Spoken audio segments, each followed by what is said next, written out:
Welcome to Scary Stories, the channel that tells you scary stories.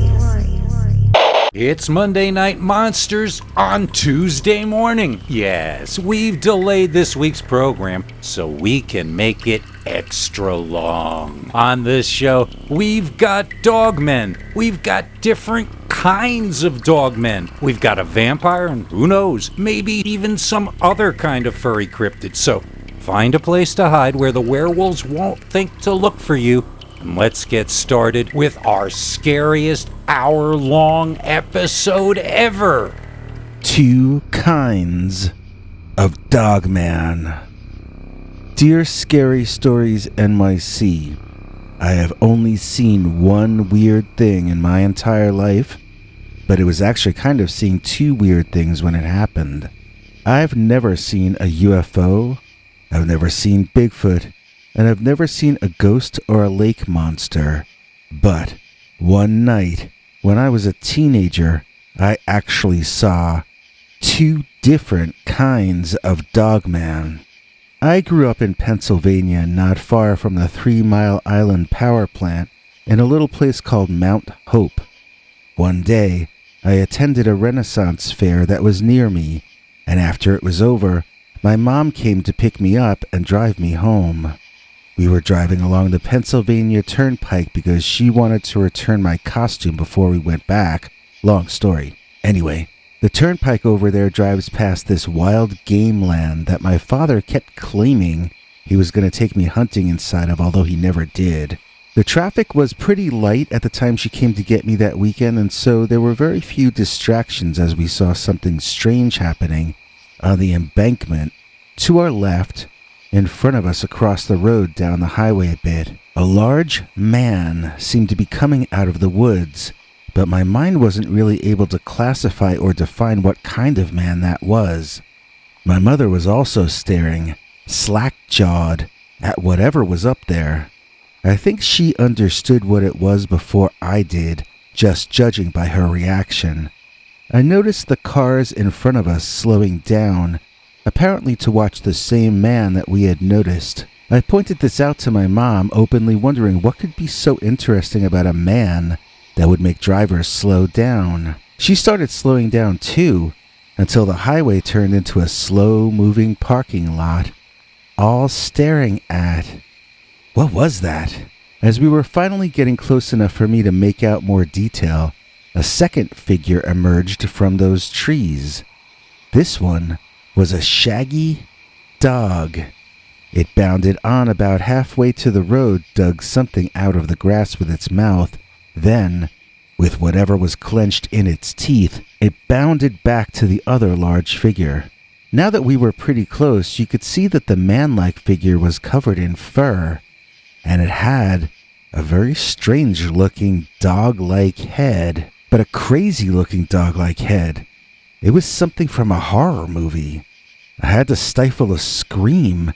It was that unexpectedly weird and angry looking. This was some kind of a wolf man or dog man, and it was remarkably tall. It had to be 7 feet tall, maybe even taller. If it was that big, then how large must the one down on all fours be, because it came up over the man-shaped one's hip. We were literally seeing one kind of a dogman playing fetch with the other. The aspect of the bipedal dogman that struck me the most was the intense, almost lizard-like stare it had in its eyes. Maybe it was surprised to see the highway there or something. Maybe it was as surprised to see us as we were to see it.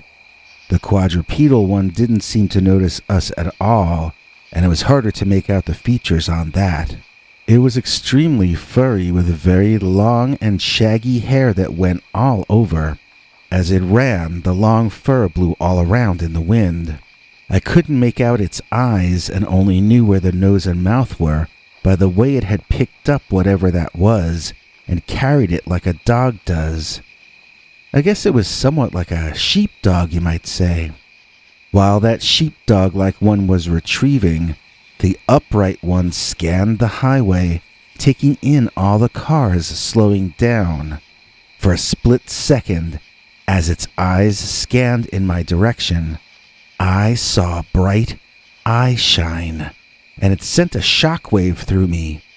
It felt almost like it had shown those eyes directly at me, but logic dictates it was just reflecting the sundown when its eyes were positioned just at the right angle for where I was situated. Still, it's an image I won't forget. It felt like, just for that one briefest of moments, that thing was both off on the grass and inside the car with me. It was almost like it was inside me, but then it continued scanning, and its eyes returned to appearing dark to me. It gave me the oddest urge to get out and run. I felt a completely abnormal sense of real fear, and I wished I could get out of there. I wished the cars in front of us would start moving again. As the dog-like Dogman returned to the man-like one, the both of them turned and walked into the forest together, like a man and his pet might do. It was the most amazing and stunning thing I ever expect to see in my life. My mother and I just sat there, jaws hanging open, staring at the trees that the two cryptids had walked into. Soon enough, some cars began beeping, and the traffic once again resumed. But for a few seconds there, we got to see something so incredibly rare that I've never even heard of this before. My mom and I got to see two different kinds of dogmen. Don't go anywhere. We've got an all-new story about one of the world's strangest cryptids coming up right after this. We're going to have a special longer episode on the 30th. That's right, Nancy. That's the night before Halloween. And to celebrate, we're putting on the Night Before Halloween special. And we'll all have our own extra scary stories we've been saving up for that scariest of holidays. Wednesday, October 30th. We'll all be there. Hope you are too. It's the Night Before Halloween special, an extra-long Dogman Scary Stories extravaganza right here on the Scary Stories NYC channel. We're back. I'm Dr. Death. Are you ready to find out what this week's second cryptid is going to be? That's one of the scariest cryptids of all. Nothing is scarier than a pukwudgie, except several pukwudgies. Pukwudgie meets Dogman. The Tale of the Pukwudgie. Dear Scary Stories NYC, I have a story that happened to me that I think might blow your viewers' minds. Here goes. I was in a bad part of my life when I was younger. My family had split apart and I had gone on my own, backpacking and homeless. I told myself I was seeing the world, but the rest of my family said I was running away from reality. Maybe that might explain why my life got so hard to believe. I was in New Jersey, but Lord only knows where. I was in the woods. I think maybe it was the Pine Barrens, which is where the Jersey Devil is supposed to live. I'm not sure if that's exactly true, though. This was years before GPS, and since I was traveling on foot through trees and not on roads, I wouldn't have been certain where I was even if I were looking at a map. I didn't have a compass with me, and I had no idea that wandering into the woods alone is a great way to get lost and starve to death. I was a benighted soul, and sometimes the universe looks after such people, at least for short periods. The one thing I will say in my defense is that I was genuinely innocent back then, and I had good intentions. So, one night, during a hot summer, I was marching along through some forest in New Jersey. I had taken to sleeping during the scorching days in some shade I'd find somewhere, then walking at night. It was just too hot to hike during the day for me, as I wasn't really eating very well. I think I was carrying candy corn because the chocolate melted. I also ate berries I found growing in the woods, but I was very thin and growing thinner. So, as I said, I was hiking at night, my stomach grumbling and my mind a bit muddled, and I heard someone call out my name. It sounded like a guy I used to know from school that used to tease and bother me a lot. He wasn't my enemy or anything, he was just annoying. I couldn't believe he would be there in the woods in New Jersey. I mean, I couldn't believe anyone but me was in those woods, but it's not like it would have been impossible, right? It could happen. So I called out, "Hello?" into the darkness and listened to hear if anyone said anything back. Well, someone said something back, but it wasn't anything I can repeat here. It was a very foul joke, rhyming my name with something else I can't talk about here. In short, the voice was now insulting me in a vulgar and childish manner. But that's what that guy used to do. I remembered his name all of a sudden. It was Vito. I called out asking, "Is that Vito?" And I got cursed at in return. This was all really weird. And although I was curious, I didn't have very fond memories of Vito, and I didn't really care to hang out with him if that was him, so I called out, "Hope you're good, Vito, see you around," then returned to my hiking. I'm not the most social guy in the world, obviously. So I'm walking, and then all of a sudden, this little guy, only about 2 feet tall, runs out in front of me, about 20 feet away along the right side of the dirt path I was on. I gasped, at least. Maybe I screamed or something too, I don't remember. I mean, it was really scary to see. Imagine if you were walking through a quiet forest and a big rat ran out. Even if it was standing 25 feet away, minding its own business, there's something about that which is just pretty scary. Now imagine it was a rat-sized little man. This is not what you want, trust me, it just isn't. So, I'm standing there, not sure if I should run away, and this little man starts cursing at me and sticking his tongue out at me. It's furry all over, but it's a man too. Sort of. Maybe it's like a mix of gnome and fairy and elf. And that's when I remembered the stories I had heard about the Pukwudgie. Now, the Pukwudgie is not supposed to be in New Jersey as far as I know, so maybe that's not what this was, but I think it was at least something similar to that. It could speak English and it knew my name, and those are traits of the Pukwudgie. I tried to remember the rest of the legends about these creatures as the thing started making fun of my private parts and getting me angry. It still sounded like Vito, but I wasn't sure if it was imitating him or if that's just what it talked like. Vito had a squeaky voice after all. I told the hairy little jerk to shut up, and it asked me why didn't I come over and make it shut up. I took a step in its direction and it ran towards the woods. Turning around, it challenged me to follow it deeper. That's when I remembered the rest of the story about the Pukwudgie. They taunt you and lure you deeper in the woods. Are they trying to trick you into a trap? Are there more Pukwudgies waiting to ambush you further inward? Nobody who knows has ever gotten away to tell the rest of us, so it's a mystery about this cryptid. How dangerous are they really? I wasn't planning on following it any further to find out. That didn't, however, mean that I didn't want to give it a piece of my mind before I moved on. I began lecturing the beast on what an idiot it was and how rude it was. I told it that I would be glad to fight it out here on the dirt path, but not in there where it could trap me, there in its forest home. I was standing on the edge of that dirt path, shouting into the trees where I could clearly see the little creep staring back at me, making faces the entire time I was speaking. Suddenly, its expression changed completely. Instead of looking smug and smirking at me, its eyes opened large and wide, and it seemed very scared. "You should be scared of me," I called out to it, and it ran away, looking like it had never been so frightened. I laughed and patted myself on the back for having won that exchange. Mythology 0, me 1.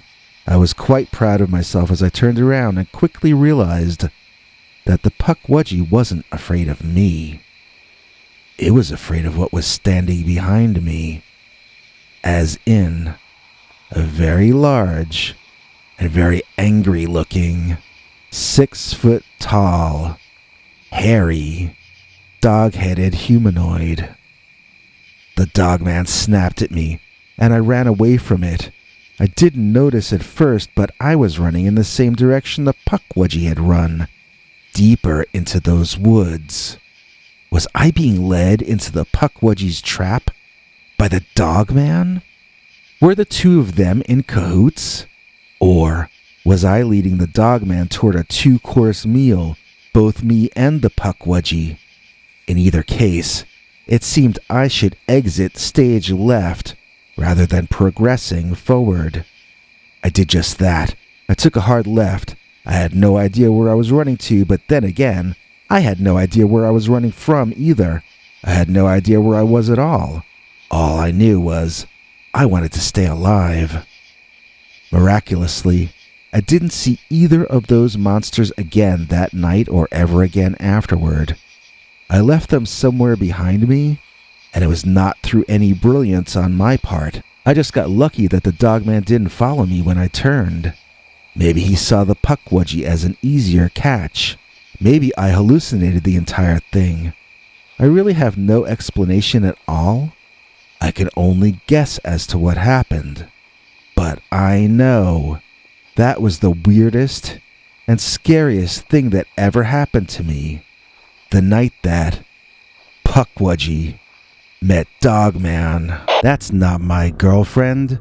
That's a Dogman. Dear Scary Stories NYC, this is a story from my past about a romance that was interrupted by the Dogman. Many years ago, when I was in my early to mid-20s, I was involved with a girl who came from a very strict family. She was over 21 and technically an adult, but she still lived with her very picky and old-school parents and would never disobey them. Not publicly, anyhow. For one thing, she was forbidden to date me.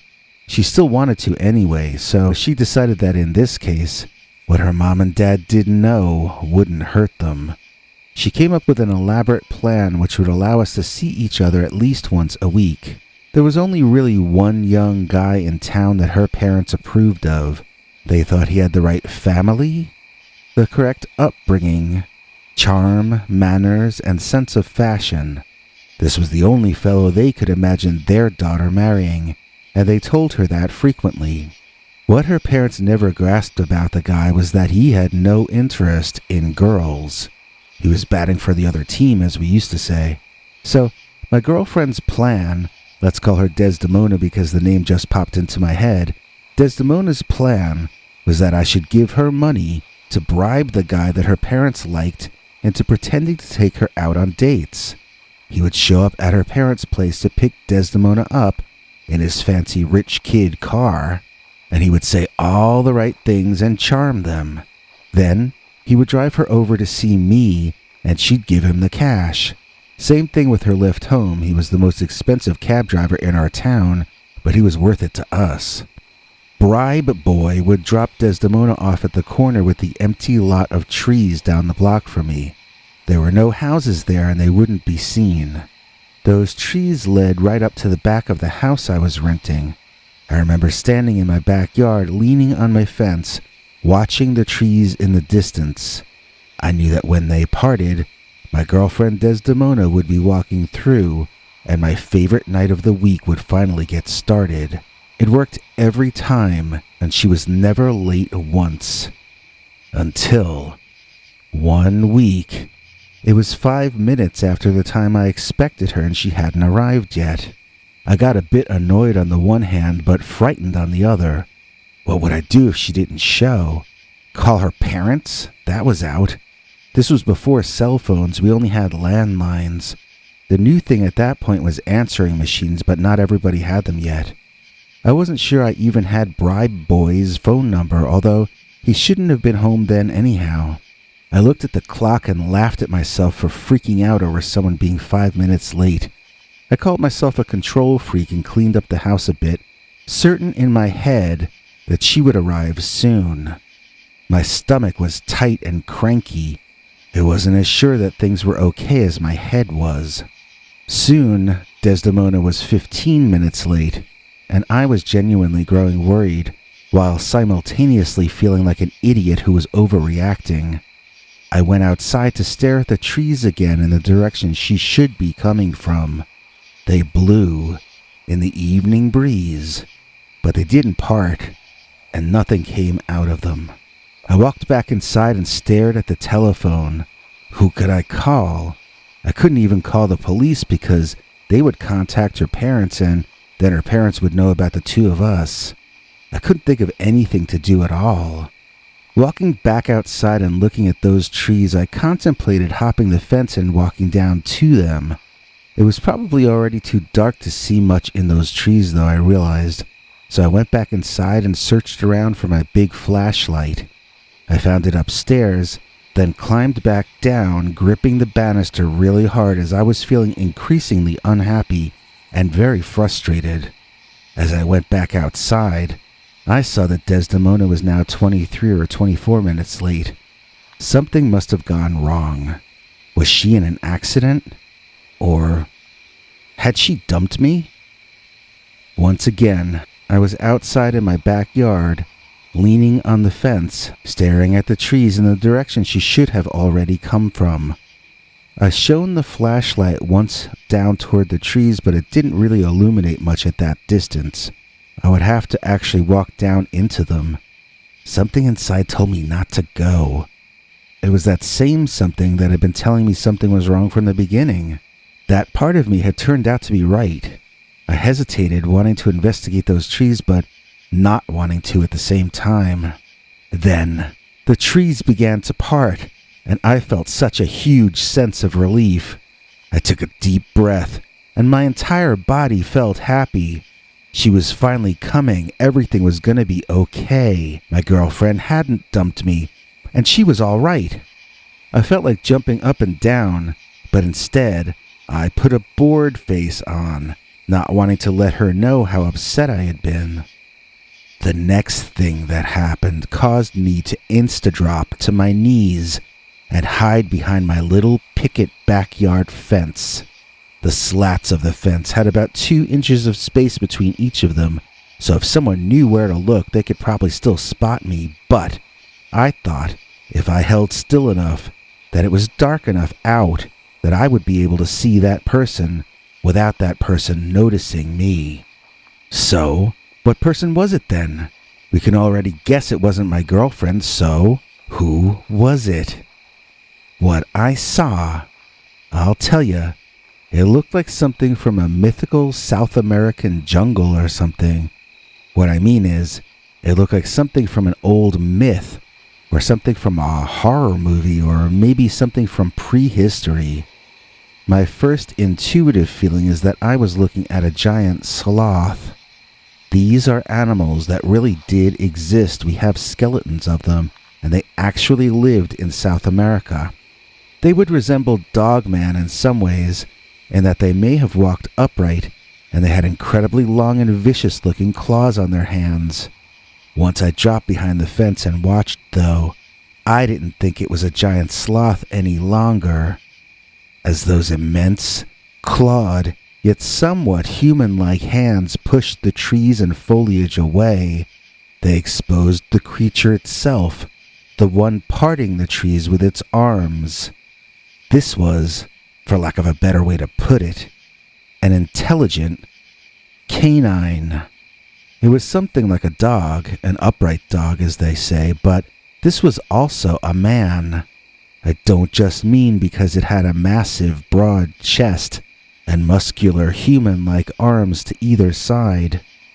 I mean, it had an intensity in its stare that could not exist if there were not a very active mind behind those eyes. I saw it emerge from the trees and survey the territory fiercely. I pulled back behind the fence, not wanting to take a chance that it might spot my eyes in the darkness. It was bad enough that I was sweating profusely in fear. I was afraid that any canine would be able to smell my fear, because I knew I sure could. At that point, my back was to the animal man, leaning against the fence. My legs began to ache, and I slid myself into a less painful sitting position as slowly and silently as I could. The monster was approaching me from the rear, but I didn't think it had any idea yet that I was there. I stared at my back door across on the other side of my backyard. It would probably make the most sense to run inside and lock that door. Then I wouldn't have to care if the dog-headed man with the giant sloth claws saw me or not. Then I could call the police and say I saw a prowler in those woods to get them to come investigate. If Desdemona was out there, the cops would find her. All these thoughts went through my head as I stared at my back door, and then I noticed that the sounds of the Dogman were very near. He moved from behind me to alongside of me on my left, and I could now look up at him, in profile. He sniffed the air, and my heart sank. Had he smelled me? I could sure smell him at that point, and I could even feel heat coming off his body, which was just immense. I don't just want to say this animal was tall on its hind legs, but it was wide too, and blocky. If you look at a bear, unless it's skinny, you probably won't see the muscles all that much. This thing, on the other hand, was ripped, like some kind of furry Arnold Schwarzenegger with a big tall-eared monster dog head on top. The thing had seemed almost pitch black in color as I saw it walking toward me, but in the light reflecting off it from my back windows, it seemed more of a speckled brown color. Different shades of brown, I mean, all of them darker shades, but I don't remember the pattern of the colors on the fur. It was very intricate. I think it was kind of like stripes and spots both, but you could only see this when it was close and had some light shining on it. The overall impression, however, was that this beast was dark as the night. Seeing as it seemed to be nocturnal, that was a good way to stay camouflaged as it moved through wild areas in the darkness. But had it gotten my girlfriend in those woods before I saw it? And was it about to smell me out and get me too? It's just the smell of human habitation, I thought. That's what I wanted him to think. It's just the smell of human habitation, best to keep moving on. I kept thinking that over and over as the Dogman kept sniffing the air. This went on for what seemed like 12 years to me personally, but might have been as short as 6 or 8 seconds. The monster went back to walking forward, and as he passed me, I was stunned to note that this thing had a tail. It had a dog-like tail, and its back legs looked an awful lot like dog legs. Massively thick bulldog legs like some kind of Tyrannosaurus wolf. It looked like a living, eating machine, and I hoped it would travel far away from me before it had its next meal. The creature was close to moving beyond the edge of my property. Then it stopped, leaned down, and started messing with something down in the grass. This is it, I thought. Time to get up and run inside. It could never catch me before I got in. Then I tried to remember which pocket I had my keys in, and was that door locked anyway? I couldn't remember, and other thoughts like that caused me to feel as though maybe I should wait until the monster had really truly left before revealing my presence. Which it eventually did, and still, even after it left, I sat there, leaning against the fence, staring at where it used to be and feeling like I wasn't sure if I could ever move again. I guess I was a little bit in shock, but I got cured of that quickly when Desdemona herself jumped over the fence and landed hard right on top of me. We both got some ouchies out of that. I hadn't heard her sneaking up behind, and she hadn't seen me sitting down there. We were both so concerned with not getting noticed by that Dogman that we hadn't even noticed the presence of each other. We helped ourselves inside, but there was no fun that was going to be had that night. We had both escaped our encounter with the Dogman, sustaining only minor bruises, but everything had changed. between me and that girl. She had just spent a half hour or more hiding in the woods from a prehistoric, dog-headed sloth man just to get to see me. Suddenly she began to feel like God or the fates or whomever just didn't want her to see me anymore. She already felt guilty about disobeying her parents, and now she started to wonder if they might have been trying to save her. Maybe they were right. Maybe she should go back to obeying them. Maybe we should split, in other words. That was how she put it, as a maybe, but I knew there was no maybe about it. I knew there was nothing I could say to keep her. Desdemona and I were through. We watched TV until it was time for Bribe Boy to take her home, and that was the last time I saw Desdemona for almost 10 years. I guess that was pretty much the worst night of my young adulthood. I got scared spitless by a prehistoric cave monster, and my girlfriend dumped me. Because that was the night when I cried, "That's not my girlfriend. That's a Dogman." Fresh ground Dogman.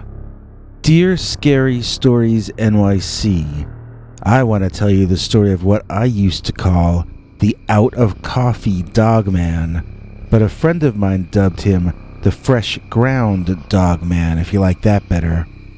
This is something that happened to me over the course of about half a year. I was staying with my new wife in a cabin home outside of Watersmeet, Wisconsin. She would handle most of the shopping, but she kept forgetting to get us coffee, and we're both coffee drinkers. It kept reaching a point, about every month and a half, where we would be out of it and I would need to make a drive that day down south to get us fresh ground coffee. There was one store in particular that we both loved called Familiar Grounds, and even though it was a bit of a drive, I would only go to that one particular place. To get there, I would need to drive past all sorts of natural areas. I can't even remember the names of all of them. That was part of the reason I didn't mind these trips. I would get to see a whole lot of nature on the way there and back, and it would leave me with a great feeling, sort of refreshed by the time it was done. So, one time, on the way home from Familiar Grounds, it was starting to get a bit dark. It was that in-between time of the day, and visibility can be weird around then. I thought I saw something dancing in the road off in the distance in front of me, but I figured it had to be an illusion. As it grew closer, I studied it because, wow, it sure looked like a large person dancing. It was on top of a hill the road passed over, and I was kind of looking up at it. As I got closer, the man or whatever walked alongside the road, then began making that strange motion again.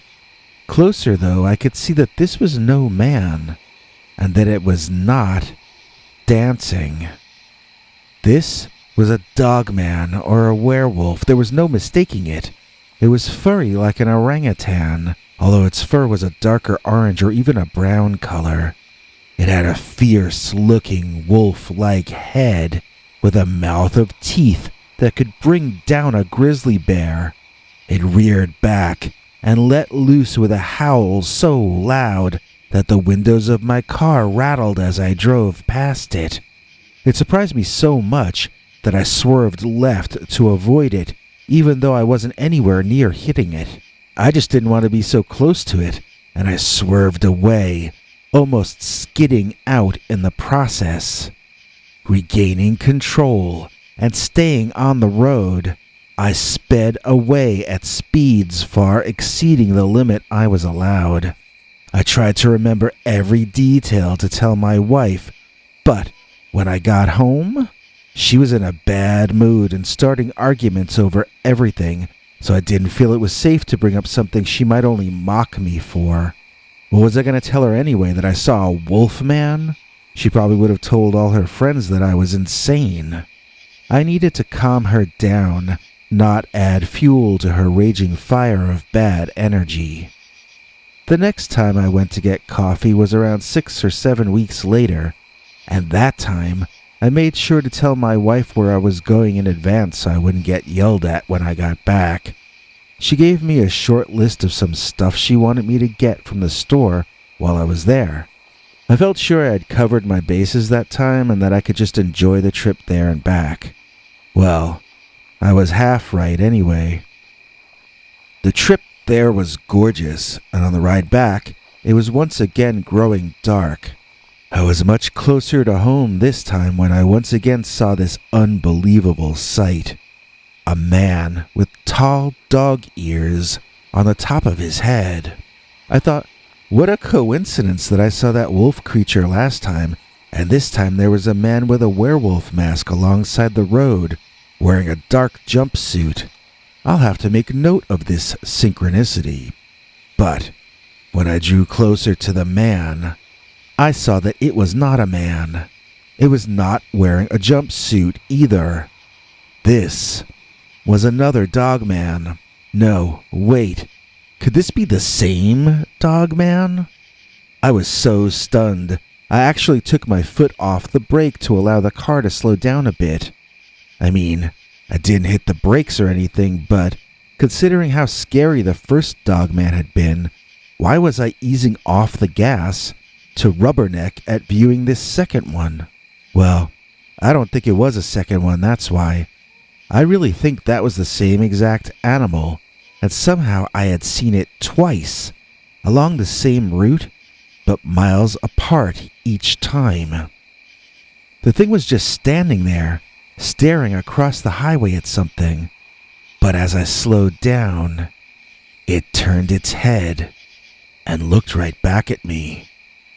Adrenaline and fear shot through me, and I floored my gas pedal, screeching the tires and taking a while to gain some traction. The loud sounds my car was making seemed to anger the beast, and it bared its teeth at me. If I hadn't been scared before, I was petrified now, and I couldn't believe my eyes as the Dogman treaded right onto the road and started running after me. I watched in my rear view mirror as the dog-headed man ran after me on its hind legs. I never saw it drop to all fours. It must have been a very civilized Dogman or something. It ran along, and after I got up to full speed, I managed to outdistance him. And then I got pulled over by the highway patrol. I decided the best defense was a good offense, so when the patrol officer approached my window, I was obedient and surrendered the paperwork he wanted. But I let him know I was agitated by the tricks they were playing. The highway patrol officer asked me what tricks I was referring to. I told him they had that guy dressed as a werewolf chasing people on the highway back there, and when we sped up to get away, we get arrested. That I complained he was probably going to make me take a sobriety test now that I had said all that, but I was a taxpayer and I was going to have to pay through the nose for this scam anyway, so I was going to get it off my chest. The cop listened to me with a weird look on his face, gazing back toward his partner in the patrol car. After a long moment of uncomfortable silence, he told me my paperwork was good and I was free to go. He never gave me a ticket or a summons or even a lecture. He just got back in that car with his partner. Then, the two of them made a U-turn and headed back in the direction where the werewolf had been. I got the impression I hadn't been the first to report such a thing to that officer. He looked like he had seen a ghost when he heard what I had to say. So, that night when I got home, my wife was very happy with me, and she had picked out a special outfit to welcome me home in. So, I once again forgot to tell her about the Dogman, but for entirely different reasons this time. Again, something like 6 or 7 weeks later, I found myself driving to get more coffee, and this time, I was thinking about that Dogman. I thought too late that maybe I should bring a camera with me, but then I figured I wasn't going to see the same thing for a third time in a row. I was very wrong. That third time I took the ride home, I saw that Dogman a third time. It wasn't standing on the side of the road this time, though. No, this time I saw a deer run out onto the highway from the forest, and I had to swerve and screech to a halt to avoid hitting that poor thing. I watched it run off into the woods to my left, and I found myself at a standstill in the middle of the highway. When I looked to my right, what did I see running out of the forest after that deer and directly toward my car? You guessed it, Daddy Dogman. I saw that the monster was going to run right into the side of my car, and I screamed. I just screamed. I might have tried turning the key and starting the ignition, but no, I just screamed. And that Dogman, he ran.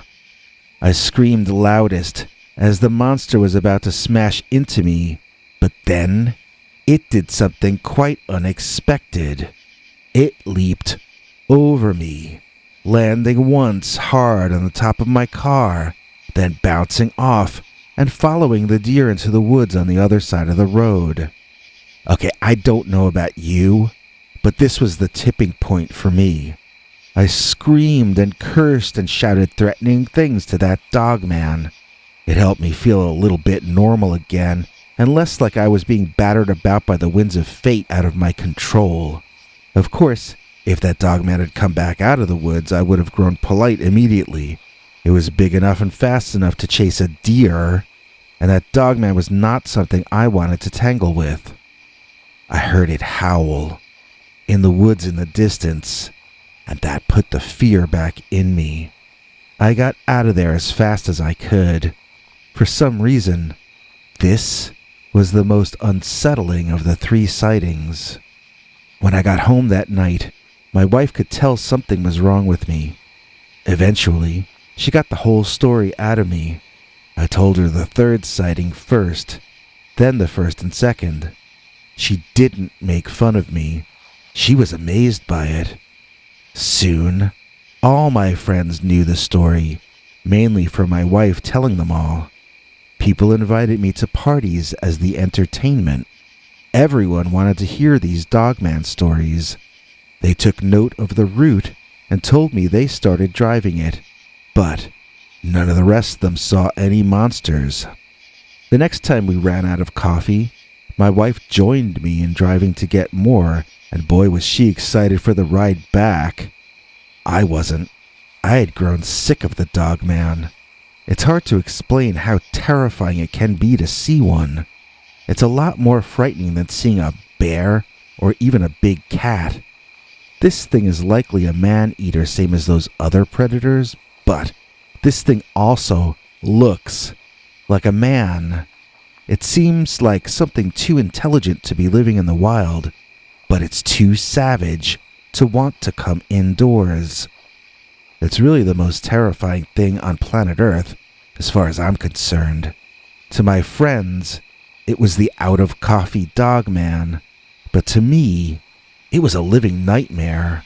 However, it did not put in an appearance that night for my wife, and I've never seen it again.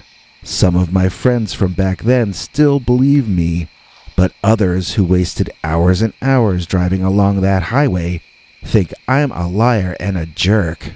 I'm not sure if my wife still believes me either, because after those 3 visitations, I never again caught sight of the fresh grounds Dogman.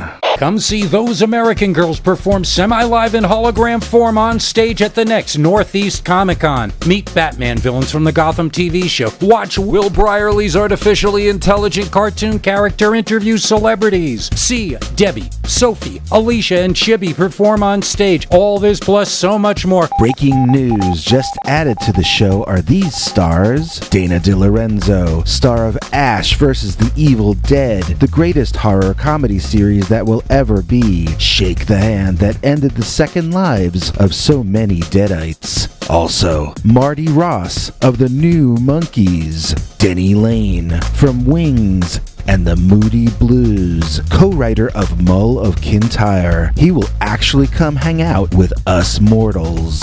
Hosted by the king of pop culture himself, Gary Summers. That's the last weekend of November 2019 in Boxborough, Massachusetts, home of the Wolf People.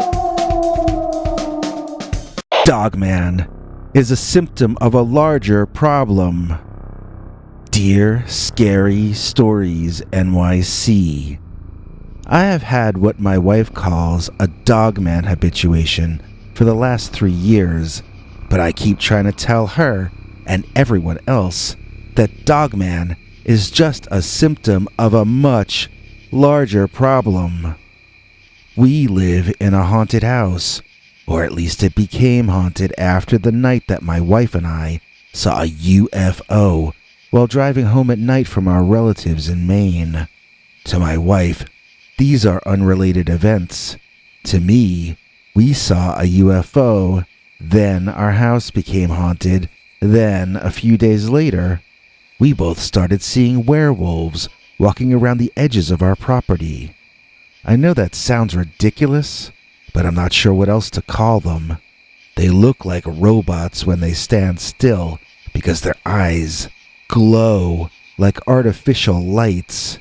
But once they start moving, they seem feral and wild, like animals, not machines. The Dogmen are really scary and unnerving to see, but I know they are just one piece of a bigger puzzle, and I can't get anyone to listen to me. One time, my wife came in the house completely shaken up. She told me she had been chased from her car into the backyard, then around the other side of the house to the front, by a hairy, man-like animal with the head of a kind of oversized all-black pit bull. According to her, it made a sound like a hyena laughing as it chased her, which just sounds sick to me. I think I'd have to have my underwear replaced if that happened to me. I asked her if it was still out there, and she said no. It disappeared in front of her eyes. I asked what exactly that means if you say someone disappeared before your eyes, and she just repeated, "He disappeared right in front of my eyes." I asked her what she did, and she said she stood there, panting and trying to catch her breath, then slowly made her way to the front door to come inside and tell me all this. I was really stunned by that story.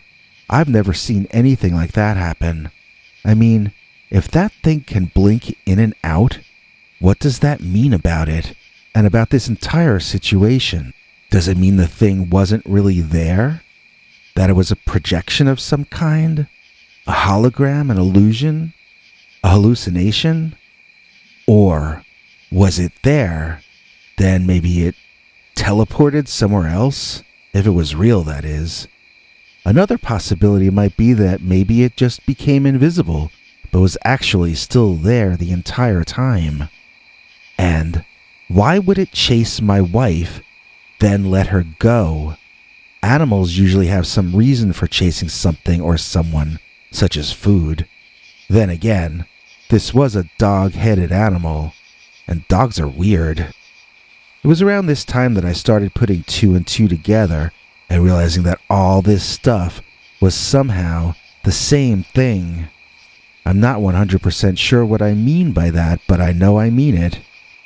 Maybe they are all things coming through the same portal? I guess that's possible, but it feels like something other than that.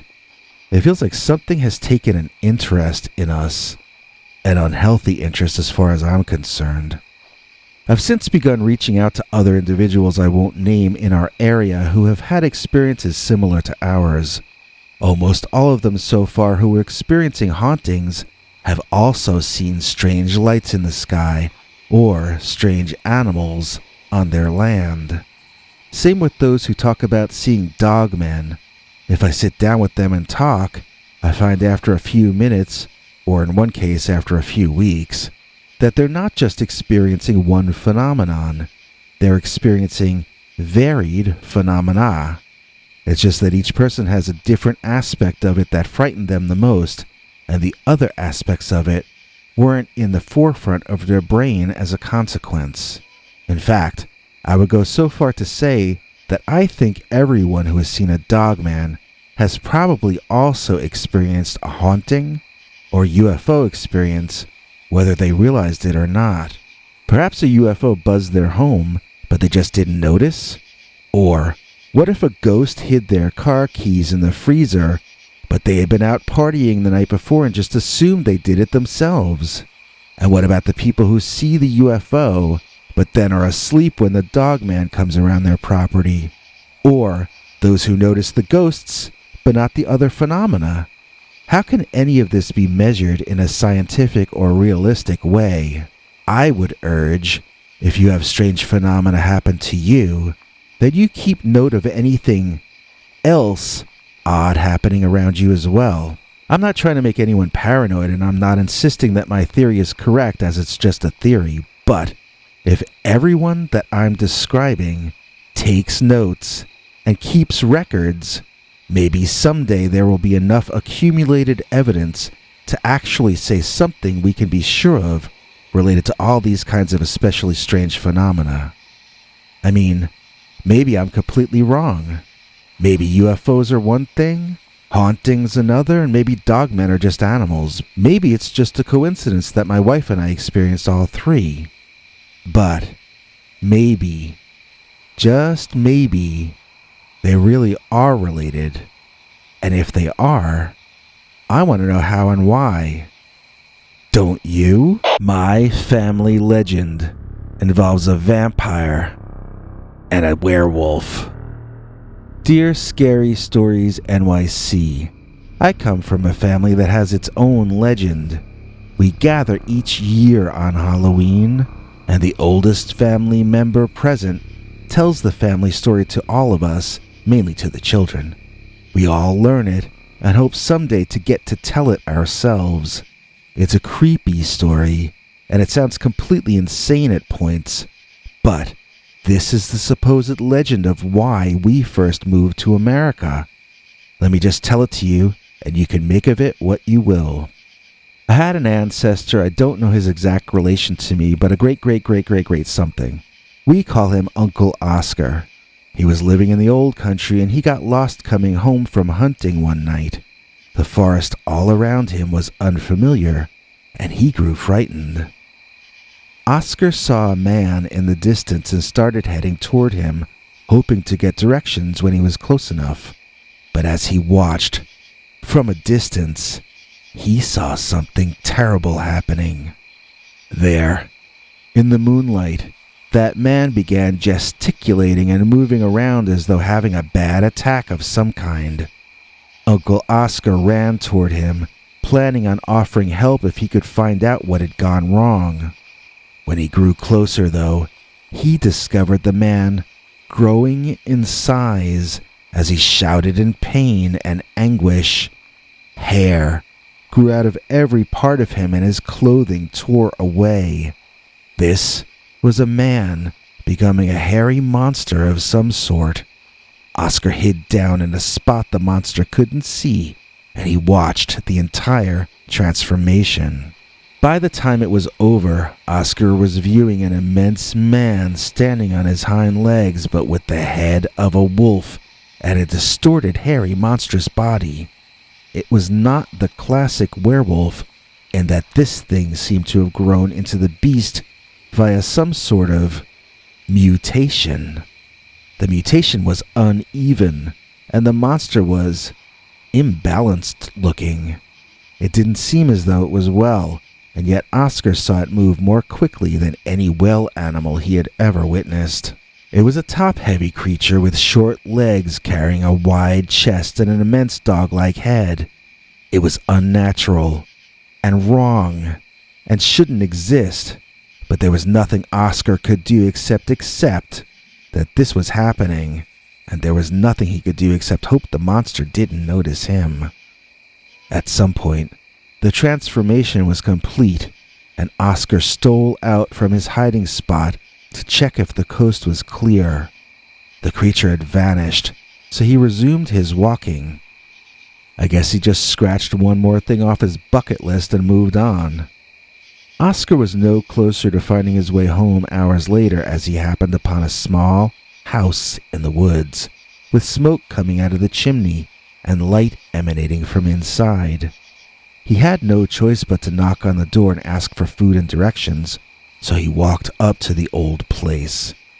It looked scary in the night, and Oscar thought this place was run down enough it was probably just as scary in the daytime too. It took all his courage and his hungry stomach to make him walk up to that door and raise his fist to knock upon it. But before his fist could knock that wood, the door opened by itself. Inside, Oscar saw an old man sitting by a dim, dying fireplace in a very dark old room. The man was completely bald, other than his thick, white unibrow. He glared out at Oscar, and it was the most uncomfortable experience to feel the old man probing around in Oscar's mind. He was somehow reading his history.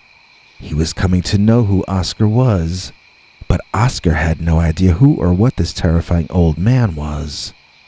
"Come in, Oscar," said the old man. Oscar did not go in. "I said come in, Oscar," the old man repeated, adding, "You have a friend waiting in here for you." He gestured to his right, toward the darkness.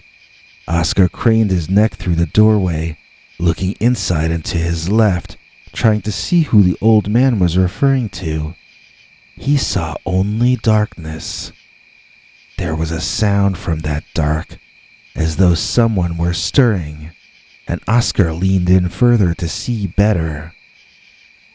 The Dogman that he had seen earlier in the forest rose out of the darkness and, snarling ferociously, headed directly toward Oscar's throat.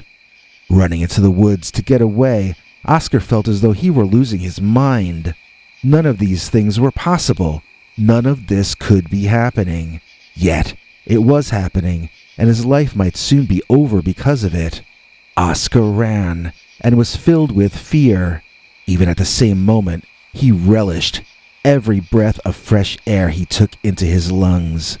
Even as he knew it might be about to end, he enjoyed stretching his muscles, he enjoyed running as hard as he could run, he enjoyed the adrenaline, and he even enjoyed the fear. He knew this might be the last time he felt any of this, and he knew this might be the last time he felt anything at all. So, Oscar ran, and Oscar prepared for it to all end. But Oscar kept running nonetheless. Then, something happened to strip any positivity from the situation, to remove any dignity from Oscar, as his mind was invaded by the old man, who laughed in his ears and mocked him inside his own thoughts. This was not a man. This was a vampire. It was feeding off his misery. It was eating his fear as though it were the finest caviar. As Oscar ran, the vampire taunted.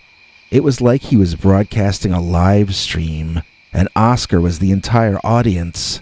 The vampire told Oscar that he could see through his eyes, and so he knew where he was. He would wait until Oscar had lost all his strength and collapsed, and then that vampire claimed he would dispatch the werewolf to finish Oscar off. He thought this was very clever and extremely funny, and he couldn't stop tormenting Oscar about it.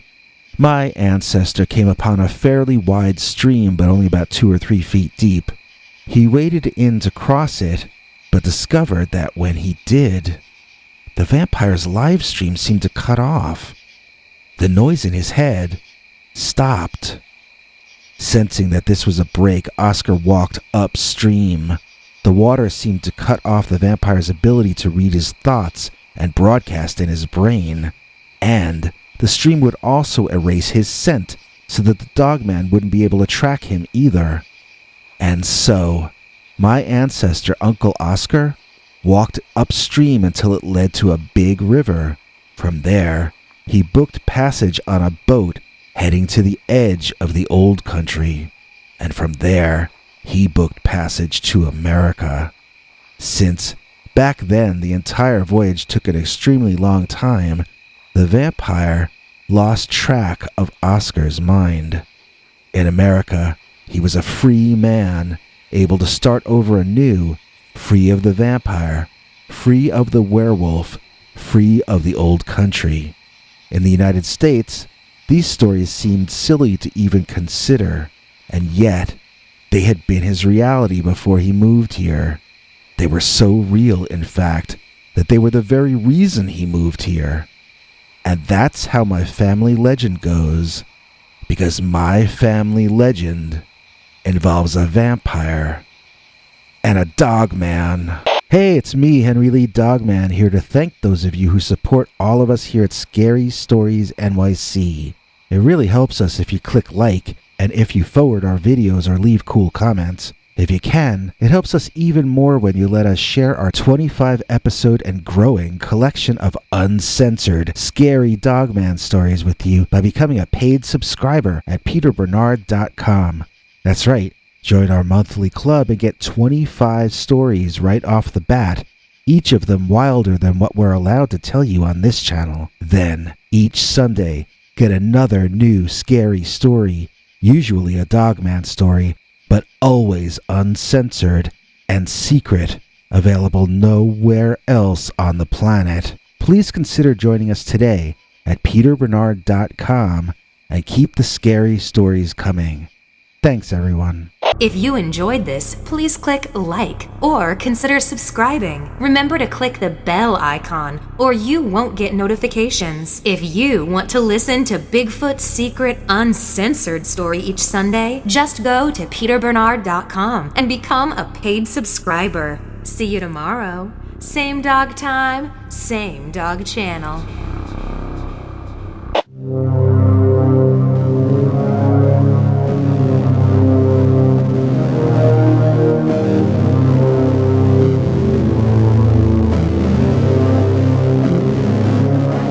Come back for more scary stories.